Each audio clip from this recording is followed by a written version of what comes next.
खड्गे च सुरेन्द्रे च कौशिके पाद संस्पृशि निर्विशेष मनस्काय श्री वीरस्वामिने नमः। आर्हत वाङ्मय में कहा गया है, विविह गुण तवो रएय नित्यम भवइ निराशए निज रथिये तव सा धुणइ पुराण पावगम जुत्तो सया तव समाहिए। अध्यात्म की साधना में सम्यक ज्ञान का महत्व है, सम्यक दर्शन का महत्व है, सम्यक चारित्र का महत्व है, तो तप का भी महत्व है। तपस्या के द्वारा आत्मा की शुद्धि होती है। तपस्या के 12 प्रकार बताए गए हैं, अनशन, ऊनोदरी आदि आदि। और वैसे शुभ योग अपने आप में तप होता है। शुभ योगस तप है, शुभ योग तप है, तपस्या है। अक्षय तृतीया का दिन एक तपस्या की संपन्नता के साथ भी जुड़ा हुआ है। कितने लोग अक्षय तृतीया के दिन अपना वर्षीय तप संपन्न करते हैं, और यह वर्षीय तप भगवान ऋषभ से जुड़ा हुआ है। प्रभु ऋषभ जो इस भरत क्षेत्र की इस अवसर्पिणी के आद्य तीर्थंकर हुए हैं, प्रथम जिनेन्द्र हुए हैं, जिनेश्वर हुए हैं, तीर्थ की स्थापना करने वाले हुए हैं। और हम भक्तामर का यदा कदा स्वाध्याय करते हैं। कितने लोग भक्तामर का पाठ करते होंगे। और भक्तामर एक ऐसा ग्रंथ है जो जैन एकता का मानो प्रतीक है, आधार है। यानी श्वेतांबर हो या दिगंबर, भक्तांबर को दोनों परंपराएं मान्य करती हैं। दिगंबर आमनाई के लोग भी भक्तामर को मान्यता देते हैं, उसका स्वाध्याय भी चलता है आश्रय। और श्वेतांबर परंपरा में भी भक्तामर का स्वाध्याय चलता है। और भक्तामर आदिनाथ प्रभु से जुड़ा हुआ है। आदिनाथ भगवान ऋषभ की स्तुति से जुड़ा हुआ भक्तामर स्तोत्र है। संस्कृत भाषा में है और 48 श्लोक हो, 44 हो, यह थोड़ा सा 48-44 का क्रम है। परंतु एक संस्कृत के इस स्तोत्र में भक्ति का भाव भी सन्निहित है। और भगवान ऋषभ को किस रूप में प्रस्तुत किया गया है, कितनी कितनी विघ्न बाधाएं कि भगवान ऋषभ के स्तवन से, पाठ से दूर होने की बात भक्तामर स्तोत्र में आती है। तो यह अक्षय तृतीया का पर्व जो जैन परंपरा में भगवान ऋषभ से जुड़ा हुआ है। और अक्षय तृतीया तिथि का भी अपना महत्व है। ऐसे भी तीज को एक वैसे शुभ दिन के रूप में माना जाता है। अण पूछा मुहूर्त भला का तेरस का तीज। तेरस और तीज बिना पूछे ये मुहूर्त है, शुभ दिन है, इस रूप में उक्ति है। फिर यह तो अक्षय तृतीया है, तो वैशाख महीने में आने वाली यह अक्षय तृतीया, और वैशाख महीना भी अपने आप में भगवान ऋषभ से तो जुड़ा हुआ है। उनकी तपस्या की संपन्नता हुई थी अक्षय तृतीया के दिन, और वैशाख महीने में भगवान महावीर ने केवल ज्ञान प्राप्त किया था। वैशाख महीने की शुक्ल पक्ष की 10वीं आती है, जो भगवान महावीर का केवल ज्ञान प्राप्ति का दिन है।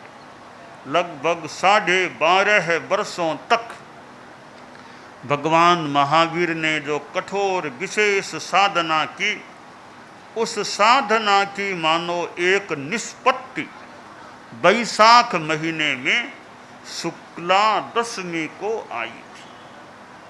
तो यों यह वैशाख महीना, और इस वैशाख महीने में आचार्य श्री महाप्रज्ञ जी का वैशाख कृष्णा एकादशी को सरदार शहर में महाप्रयाण भी हो गया था।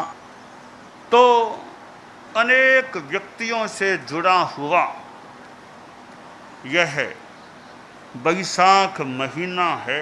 महात्मा बुद्ध से भी आश्रय वैशाख महीना, वैशाख पूर्णिमा का दिन जुड़ा हुआ।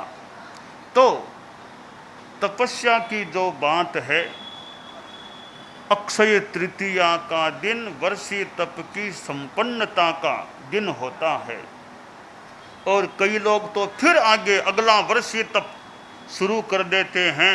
लगातार वर्षीय तप करने वाले भी अनेक लोग मिल सकेंगे, चारित्रात्माओं में भी और गृहस्थों में भी, जो लगातार अनेक वर्षीय तप करने वाले।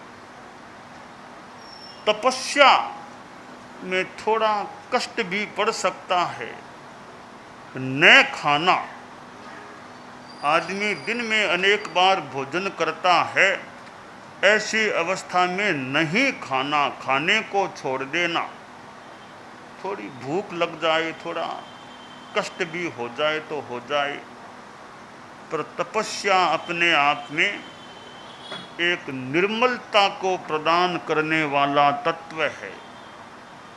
उपवास, बेला, तेला, छोला आदि आदि तपस्याएं चतुर्मास में तो विशेषतया होती हैं। चतुर्मास के सिवाय भी कई लोग कभी कभी तपस्या कर लेते हैं। तो यह एक अनाहार की तपस्या है। अनाहार की तपस्या मान लो सबके इतना आनुकूल्य युक्त क्रम न भी हो कि तपस्या दोहरी होती है, ठीक नहीं रहता है। तपस्या के और भी अनेक प्रकार हैं। ध्यान करना भी तपस्या है, स्वाध्याय करना भी तपस्या है। 12 प्रकार तपस्या के हैं। तो अनेक प्रकारों से तपस्या हो सकती है और कर्म निर्जरा की जा सकती है। तपस्या करने वाले वैसे तो साधुवाद के पात्र हैं, जो लंबी लंबी तपस्या करते हैं, आहार भी नहीं करते, साथ में और काम भी अपना करते रहते हैं। वर्षीय तप भी चल रहा है, साथ में विहार यात्रा कार्य भी चलता है।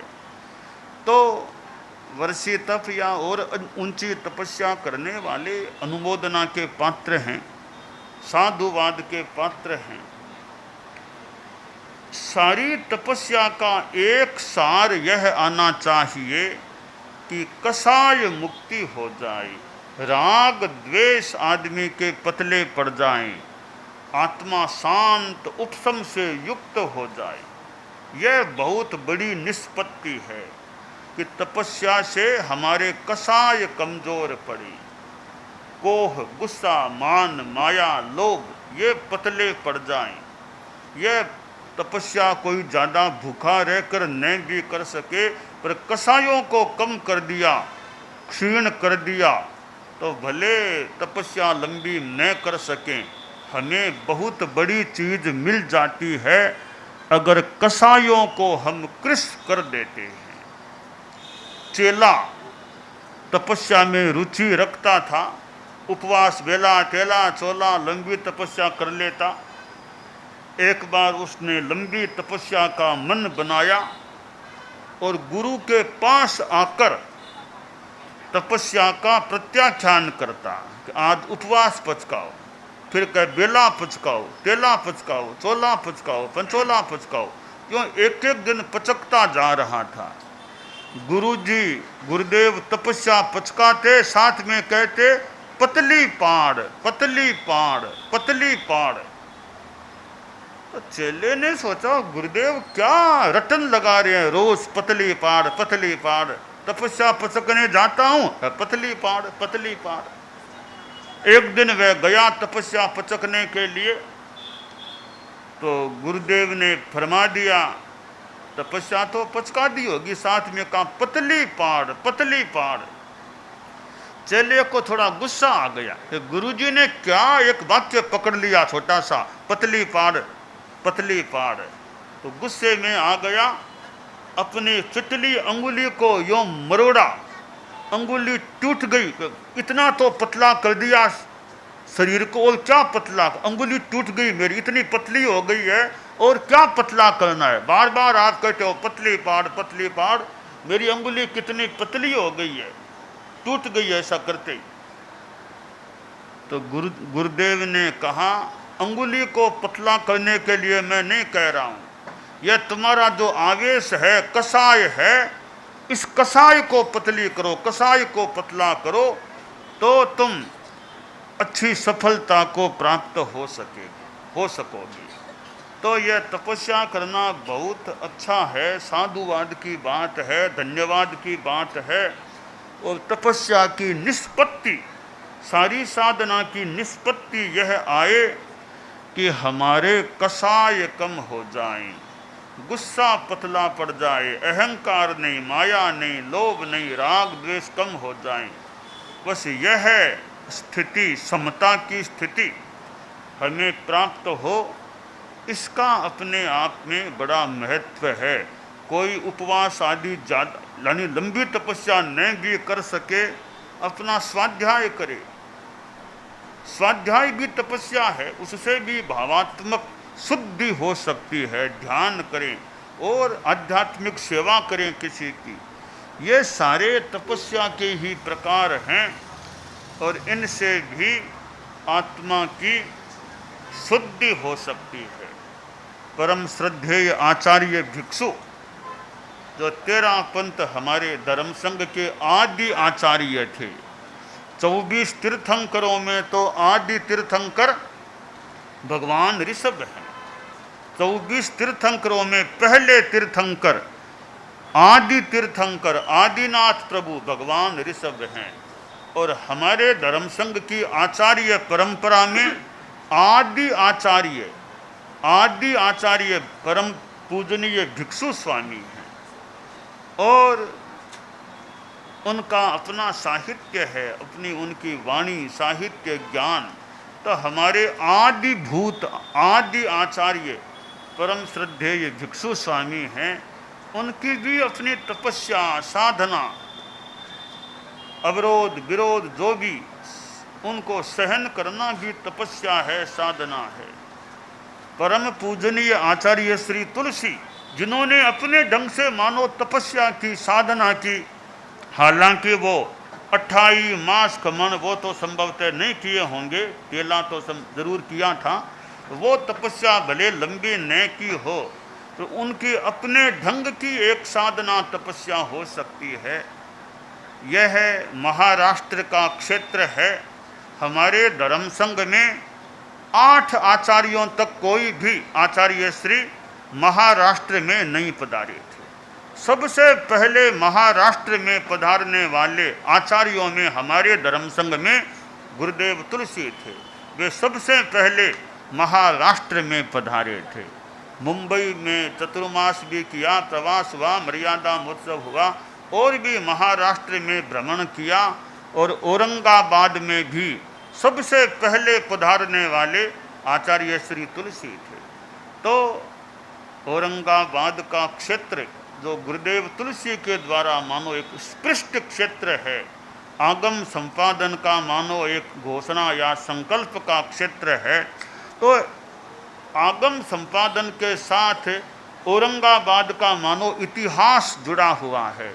इस महाराष्ट्र के क्षेत्र में गुरुदेव तुलसी ने जो आगम संपादन का मानो चिंतन किया, कल्पना की और निर्णय हुआ, और यह औरंगाबाद में महावीर जयंती और आगम संपादन की घोषणा आज से 69 वर्ष पहले, 69 ईयर्स, 69 वर्ष पहले लगभग गुरुदेव तुलसी ने जो आगम संपादन का बीड़ा उठाया था, काम हाथ में लिया था, आज 69 वर्षों तक भी वो आगम का काम अभी भी चालू है, अभी भी पूरा नहीं हुआ। काफ़ी काम हुआ है, काफ़ी हुआ है, पर निःशेष नहीं हुआ है, पूर्णतया संपन्न नहीं हुआ है। तो औरंगाबाद पुनः पर आगम संपादन का काम भी हमारा वैसे वर्धमान है, गतिमान है, काफ़ी हुआ है। तो यह औरंगाबाद का क्षेत्र आगम संपादन के इतिहास के साथ मानो औरंगाबाद का नाम भी, या वर्तमान में छत्रपति संभाजी नगर कह दें भले, इसका नाम जुड़ा हुआ है। तो अभी हम अक्षय तृतीया के संदर्भ के साथ हमारा इधर आना हुआ है, और यह अक्षय तृतीया का दिन जो आजकल एक बड़ा एक मानो समारोह का सा दिन बन गया है। कितने कितने तपस्वियों का वर्षी तप संपन्न होता है, और कितने लोग एक जगह इकट्ठा होकर के अपने वर्षीय तप की मानो सुसंपन्नता करते हैं।